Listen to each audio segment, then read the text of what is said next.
Do you think that your anger has come from the outside in and now you want to let it out again? Are you sure that the anger is coming from the outside?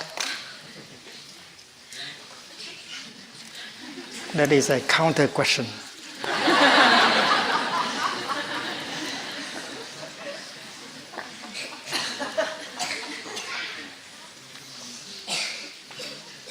In Plum Village, we learn how to deal with our anger, how to take care of our anger.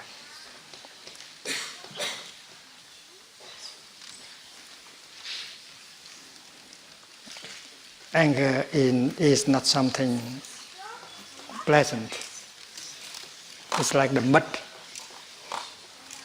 But without the mud, you cannot grow lotus flowers. So the mud is useful somehow. So your anger is useful somehow. So maybe you should not get it out. You should not throw it away. If you know how to make good use of your anger, you can grow the lotus of peace, of joy, of forgiveness. And this is a very deep teaching in Plum Village. We have been learning about this.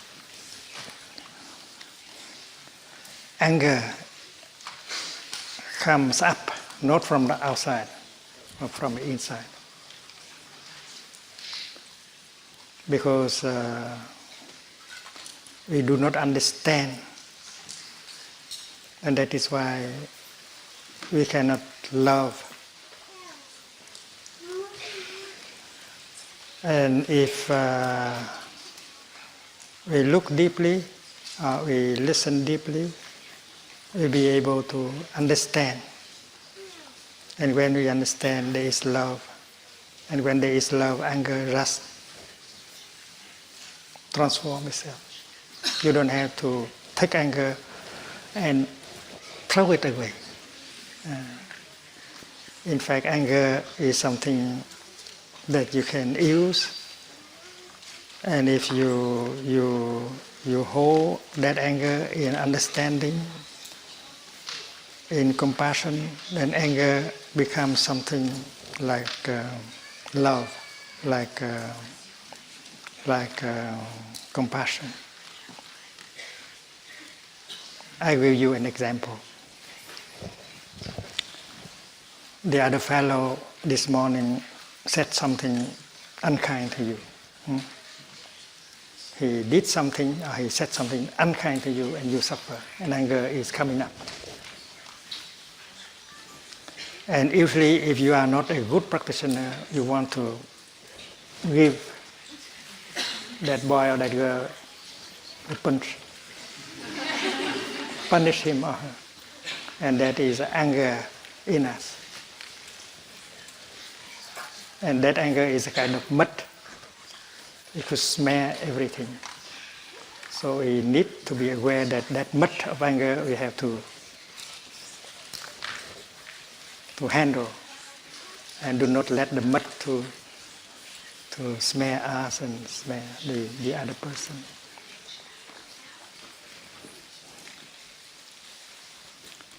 So you may like to breathe in calmly, mindfully, and look at that boy or girl. And what do you see in him or in her? You see there is a violence in him, there is anger, suffering in him or in her. If that boy or girl is happy, he would not have said something mean like that. He wouldn't have done something violent like that. But he did not have the happiness. He does not have the happiness in him. That is why he suffer. And when he suffer like that, he want to get his suffering out by saying something mean to you or doing something unkind to you, and he think that by doing so he will suffer less. That's not very intelligent. So when you look and you see that boy is unhappy, there is anger, violence in him, and he does not know how to handle the violence in him, the unhappiness in him. That is why he suffers. And when he suffers like that, it's natural that he makes people around him suffer. So when you see the anger in him or in her, and you understand that anger, you are no longer angry at him. Poor boy, poor little boy, poor little girl, they suffer. I don't want to punish him, to make him suffer more. I want to make him suffer less. And you smile to him. You said, dear friend, I know that you suffer. I'm not angry at you, even if you have said something like that to me, even if you have done something like that to me, because you suffer a lot. So I don't blame you. I'm not angry at you. I'm breathing in and out. I understand you. That is why I'm not angry at you. I do not suffer. So you are a good practitioner. And he will be amazed. Other people will react differently. They will hit him or tell him something very mean. But you are not doing like that. You are reacting in a very different way, with tenderness, loving kindness, smile. And he will be amazed. And one day he will ask you, how can you do that? When someone said something very brutal, very mean, and does something very violent like that, and you still keep your calm, your peace. How? And then you tell him, you tell her how you have come to Plum Village and learn that kind of mindful breathing and recognize the anger and recognize anger in you and in that person. So we come here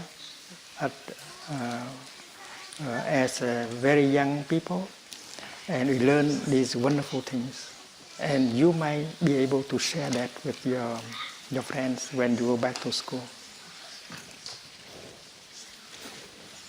That is also a good question.